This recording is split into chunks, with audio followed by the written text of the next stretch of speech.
Starring Entertainment. I love you since 1992. Pwede pa kwento kung paano po nyo nakuha yung role? Ako po nung, so when I won the award in Japan, I called Boss Vic.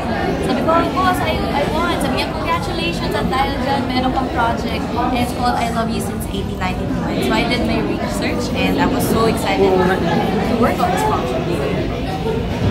Ako hindi ko alam. Hindi ko talaga alam. Sinabi niya sa akin na yung meeting. Ulit na ako sa FD. Kasama ako sa meeting. Wait! Totoo nga. Sabi ko na baka malibo kayo ng pinipresent. Alam nila yun.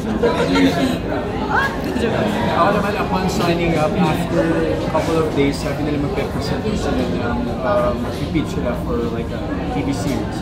And right away, I fell in love with the character. Ano naman pakiramdam? Kasi napakalaking series nito, parang hindi ba kayo nape-pressure na nagampanan yung mga characters? Pressure is good. Yes. Part ng process is pressure. Expectations na rin pala namin yung workout. I think kailangan na ng-focus sa sarili namin to do the character. Kasi kahit pa paano i-aware ng ako personally, kung i-aware ko masyado sa sarili ko sa mga nangyayari, baka hindi na ako mag-focus sa work, doon na ako sa expectations. Same naman. Ganun din naman ako, lagi naman may pressure. Kahit naman hindi ko Godfather one, lahat naman ng proyekto may pressure. And so, basta kailangan mo lang galingan and just really be, you know, I don't know, be sensitive to the people that you're with. Nung hindi pa napupunta sa inyo itong I Love You, meron na ba kayong mga idea? May mga background na ba kayo tungkol dito? Me? I've never read any watercolor. First days. So paano nyo pinaghandaan yung mga characters? Pinasend ko agad yung Wattpad. So I read, nasuplay na ako na, tapos pinabasa ko na rin siya. So ang ganda. I fell in love with it. Umuyak ako, tumawa ako, kinilig ako, nalungkot ako. So it's very good. Script ba yung binasa nyo? Libro. Kasi wala pang script yung mga panahon yun. I think it's you know, we're so privileged na meron kaming libro na reference namin kasi nandun lahat yun, lahat ng tanong mo, lahat ng explanation nandun lahat. So, yeah, we're lucky na meron kaming binabalik-balikan kung meron kaming mga questions about the characters. And I believe it's 27 shooting days, na originally. More. Grabe naman sa alam mo, ha? For the production, ha? Alam Mars. 30. Insider talaga yun. Ganyan talaga siya. Yeah, pero kasi di ba halos kayo din naman first time niya rin naka-work si Direk Mac Alejandre na noon din naman sa paggawa ng mga historical projects. May pressure din ba sa inyo kasi award-winning and international rin naman taga si Direk Mac? Lagi may pressure naman yung working with someone new, lalo na pati ka na sa industriya.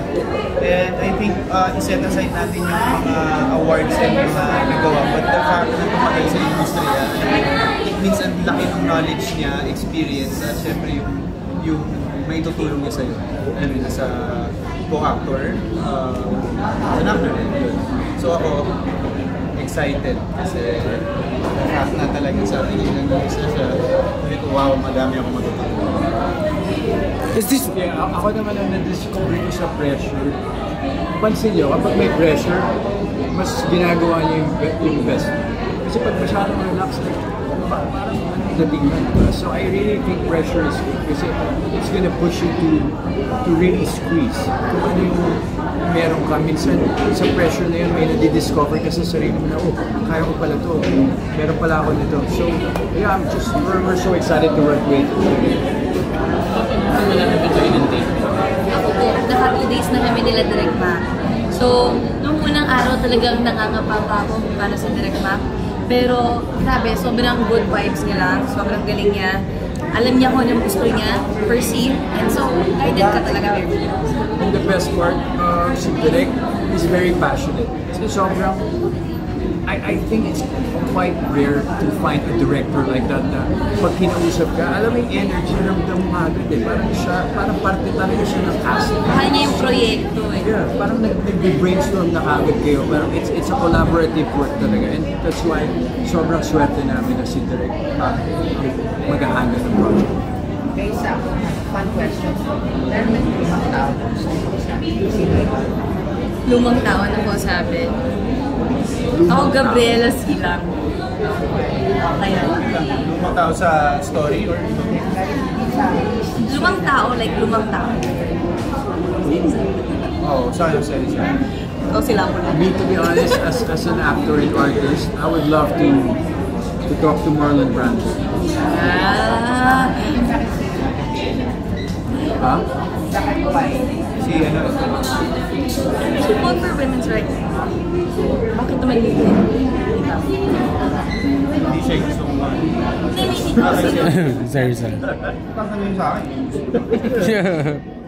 Saan sa Cesar, siyempre, gusto ko lang din malaman kung paano lahat. True ba? True ba? True ba? True ba sa likod ka? Sa likod ka ba na rin? Nakataklog ka? Hindi, pero siyempre, gusto kong itanong lahat ng mga kasaysayan na alam naman. Ako kasi, may pananaw ako na nababago lahat. As years pass, nababago lahat yan. Through chismis, nagbabago. Sa nag-iiba na. Kaya gusto ko rin siyempre siya. Sa nakakala. Pag-patch me na talaga. Salamat. Ay, pwede isa pa. Intriga question lang. Ano ang intriga question mo? Intriga. Tayo ako pagka na-intriga. Hindi kasi like, di ba, like mga Wattpad adaptations and everything. Di parang yung mga fans, they have their pegs. Si ganito yung gusto ko. Si ganito, ganyan. Kayo ba, gano'n ka-importante sa inyo yung mga noises na gano'n coming from fans na sila yung gusto nilang pumapel sa ganito, ganyan. Important siya in a way na siyempre ako ginagrab ko yung opportunity na yun, yung reason na yun para ma-improve na hindi na lang sa tama o mali ang isang bagay. Gusto kong i-prove na hindi nagkamali ang people for being number one, being the number one platform na streaming platform na adapt. Yeah, I really think there's a reason why we're here. You know, those bosses, Boss Vic and the rest of the team, ang tagal na nila sa industry. Hindi naman, they're so experienced to the point na alam nila kung sino yung mapagkakatiwala. Hindi naman, kukunin natin ito just because of wala, di ba? So, they see something in us na alam niya na kaya ng tao. And for us, it's for us to deliver it and be grateful dito sa opportunity. And speaking about noise, parang it's the greater you do something, the more noise na darating. So I guess just don't listen to the noise and focus on the things that matter, which is this project. Kasi ano mangyayari kung pakikinig ka, magbabasa ka? Parang that's their own point of view. So at the end of the day, yeah, we'll just collaborate and, you know, give our best as much as we can. Ako naman nung muna, I kept telling everybody na parang, syempre nalungkot ako. So I think I'm just a very sensitive person that gets easily get sad. And so, although hindi naman siya bago sa akin kasi, diba nagkaroon naman ng The Rain in Smania, and so may mga pegs na naman before. Correct. And it's fine. Ngayon, parang akong, okay, it's a fuel for me na to be, like, galingan ko talaga per scene. So, ngayon, okay na po ako. Ngayon, parang, sige, panoorin na lang po natin. Sana panoorin na lang po nila, bigyan nila ng chance to I Love You Since 1990 adaptation.